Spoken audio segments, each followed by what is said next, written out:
সবাইকে, কেমন আছো সবাই? আশা করছি সকলেই ভালো আছো। আমি আগের থেকে এখন অনেকটা সুস্থ হয়ে গেছি।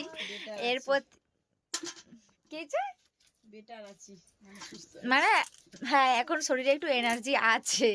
মানে আগে তো শুয়ে থাকতাম সবসময়, ভিডিও করার ইচ্ছাই হতো না একদমই, বা কোনো খাওয়া দাওয়া বলো, কোনো কিছু কাজ মানে ওইসব কোনো ইচ্ছাই হতো না। এখন অনেকটাই ঠিক আছি, কারণ যেহেতু আমি মায়ের বাড়িতে এসেছি, আমার মা আছে, তার জন্যই আমি এখন অনেকটা সুস্থ আছি। আগের থেকে একটু হাসি খুশি আছি আর কি। আগের সময় মন মরা হয়ে বসে থাকতাম, খেতাম নি, কাঁদতাম যেন কি হয়ে গেছে। এখন ডাক্তার দেখানোর পরে ওষুধ দিয়েছে, খাওয়া দাওয়া চলছে ঠিক মতো।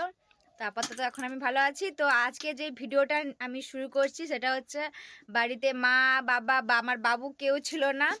আর এটা হচ্ছে মাঘী পূর্ণিমা গেছে। তো এটা মাঘী পূর্ণিমা গেছে। এটা কি মাস? মাঘ মাসে যে মাঘী ফাল্গুন মাস, ফাল্গুন মাস পড়ে গেছে। ফাল্গুন মাস পড়ে গেল তো 2-3 তারিখ। তো যাই হোক, জানিনি মাঘ মাস কি ফাল্গুন মাস। তো ইংরাজির ফেব্রুয়ারি মাস এটা।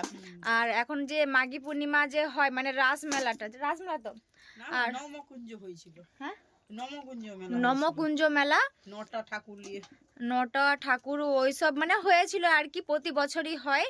আর আমি যেতাম, শরীরটা ভালো থাকলে অবশ্যই যেতাম, কিন্তু যেতে পারিনি। আর অনেক ভিড় হয়, মানে হাজার হাজার লোক, কোটি কোটি মানে মানুষ আসে খাওয়া দাওয়ার জন্য, ঠাকুর দেখার জন্য। আর আমার শরীর ভালো ছিল না বলে তাই জন্য আমি যেতে পারিনি।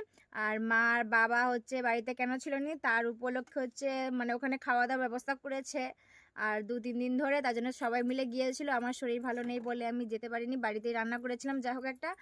আর মা এসে মানে বাবুকে সামলাতেই অস্থির হয়ে গেছে, এত দুষ্টামি করেছে, ওকে একটা বেলুন দিয়েছে, রাস্তা নাকি শুয়ে পড়েছে, এইসব কাণ্ড ঘটেছে।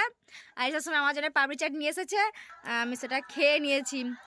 শুধু প্লাস্টিকটা হয়তো দেখাতে পারবো, আর বেশি আর কিছু নয়। যে খেয়ে নিয়েছি, এখানে ফেলে দিয়েছে। আর এদিকে দেখো বাবু এত দুষ্টামি করছে যে কি বলবো। মা তো এসে জামা প্যান্ট খুলে দিয়েছে। আর এদিকে তোমার মা শুয়ে আছে। আর এই যে বাপির জন্য এই বেলুনটা কিনে দিয়েছে। কেমন হয়েছে অবশ্যই কিন্তু কমেন্ট বক্সে জানাবে সবাই।